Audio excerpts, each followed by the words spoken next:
Ok, giờ đây là cái và có một cái reaction លើការ review ទូរស័ព្ទទាំងគ្នាអញ្ចឹងនេះខ្ញុំមានទូរស័ព្ទពីរ model គឺ Samsung Galaxy S26 Ultra ជាមួយនឹង Vivo X300 Pro អញ្ចឹងតើចង់នឹងថាទូរស័ព្ទពីរហ្នឹងវាមានចំណុចល្អ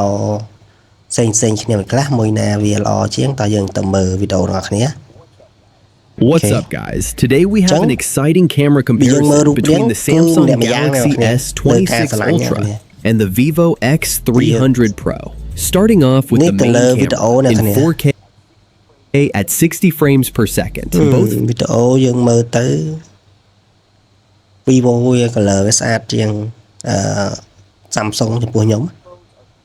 phones are producing excellent looking footage. Looking at the ocean, clouds, and reflections in the water, Samsung delivers slightly stronger contrast, making the scene look more dramatic. The Vivo appears brighter overall and does a better job lifting shadow detail in the darker areas. In this scene,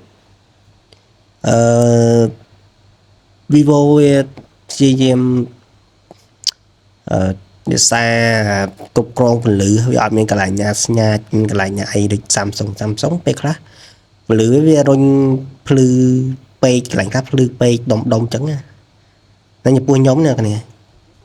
The differences become even more obvious. Samsung produces richer greens and stronger contrast throughout the vegetation, giving the image a more vibrant appearance. Meanwhile, Vivo delivers a brighter exposure with slightly cleaner detail in the shadows and distant trees. Looking at the sky, Vivo maintains a smoother blue gradient, while Samsung adds more punch and saturation. When it comes to sharpness, both phones perform extremely well, but Vivo appears slightly more natural, whereas Samsung focuses on creating a more eye-catching image. Now, let's move on to the optical zoom test. Samsung immediately gives កាមេរ៉ា5គុណនេះយើងមើលទៅ Samsung វានៅ detail គូសមវាដែរ5គុណនេះ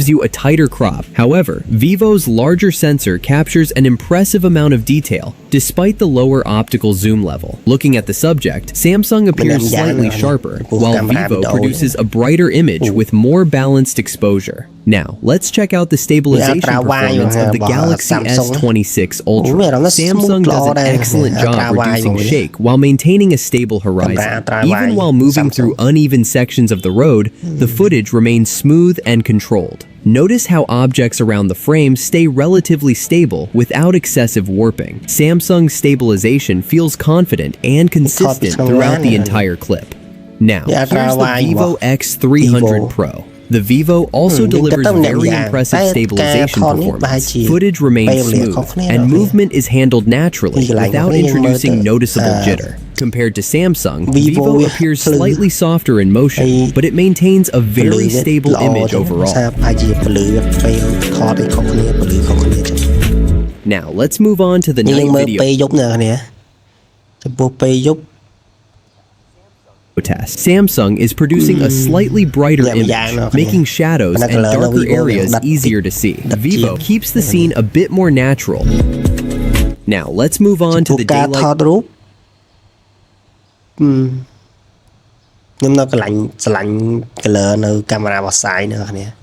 photo test. Both phones are capturing excellent photos, but their image processing is noticeably different.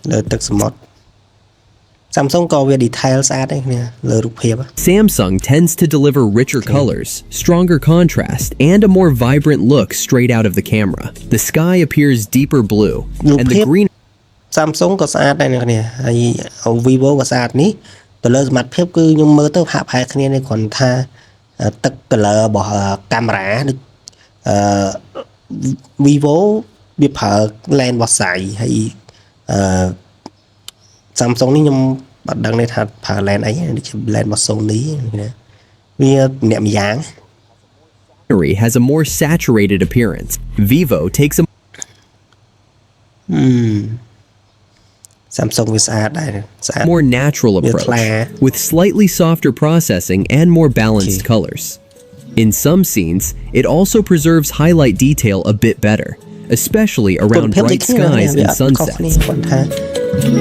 Both phones ចាក់ពណ៌ទៅលើ lens របស់កាមេរ៉ាដែលខ្ញុំនិយាយគឺវាពណ៌វា លក្ខណៈវាផ្សេងគ្នាអញ្ចឹងតែនៅរូបភាពដែលថតពីជ្រះថ្ងៃនេះបើខ្ញុំឲ្យបន្ទុកគឺ Vivo វាធ្វើបានល្អដោយសារវានៅពន្លឺថ្ងៃវាគ្រប់គ្រងពន្លឺបានបើ Samsung ឃើញពន្លឺនៅនេះហ្នឹងគឺវាបែកស្ញាយបន្តិច capture impressive detail, but Samsung's images appear more punchy. ញ៉ាញមើលបាន while ខ្ញុំ Vivo មើលទៅគឺVivo វាធ្វើបានល្អទៅលើការគ្រប់គ្រងពន្លឺអញ្ចឹងណាចំពោះរូបភាពថតកន្លែងនេះ focuses on realism. Here, ចំពោះ Samsung's micro យើងមើលទៅម្នាក់ម្យ៉ាងណាគ្នា 5X telephoto provides higher native magnification, while Vivo's large 200 megapixel telephoto sensor delivers impressive detail despite the lower 3.7 times optical zoom. អូយើងឃើញកន្លែងនេះយើងមើលទៅ Samsung ធ្វើបានល្អជាង Vivo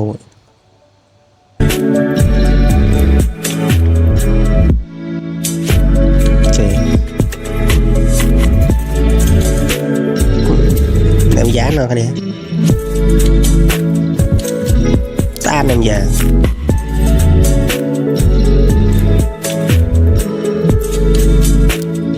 ពេលខ្លះ Samsung វាធ្វើបានល្អពេលខ្លះ Vivo វាធ្វើបានល្អនិយាយទៅបើឲ្យបន្ទុកគឺ50-50លើកាមេរ៉ាពីរនេះចឹងមិនថា Vivo វាមានស៊េរីមួយទៀត Ultra នេះអញ្ចឹងUltra វាជាវាសមត្ថភាពអាចលើ Samsung. Here are some night mode shots. Samsung generally produces brighter images with stronger shadow recovery, making darker areas easier to see. ការថតពេលយប់ Vivo ធ្វើបានល្អជាងណាវាគ្រប់គ្រងពន្លឺបានល្អជាងអញ្ចឹងណា Vivo often preserves a more realistic night atmosphere with slightly better highlight control and less aggressive processing in bright light sources. In the telephoto night sample, pay close attention to text clarity, edge sharpness, and noise control. This is where the telephoto hardware and image processing make the biggest difference. Both cameras are outstanding, but the winner comes down to personal preference. Do you prefer Samsung's vibrant look or Vivo's natural approach? Let me know your winner in the comments, and don't forget to subscribe for more comparisons. ចឹងបន្តពីមើលហើយអ្នកនរគិតយ៉ាងណាដែរចំពោះទូរស័ព្ទទាំងពីរនេះអ្នកនរហើយចំពោះខ្ញុំគឺទូរស័ព្ទទាំងពីរនេះគឺវាផាក់ផាយគ្នាទេអ្នកនរហើយទៅលើការថតវីដេអូនិងការថតរូបគឺផាក់ផាយគ្នាហើយចំពោះខ្ញុំស្រឡាញ់ទឹក color នៅក្នុង Vivo X 300 Pro ជាអ្នកនរអញ្ចឹងយើងជួបគ្នានៅវីដេអូក្រោយអ្នកនរបាយបាយ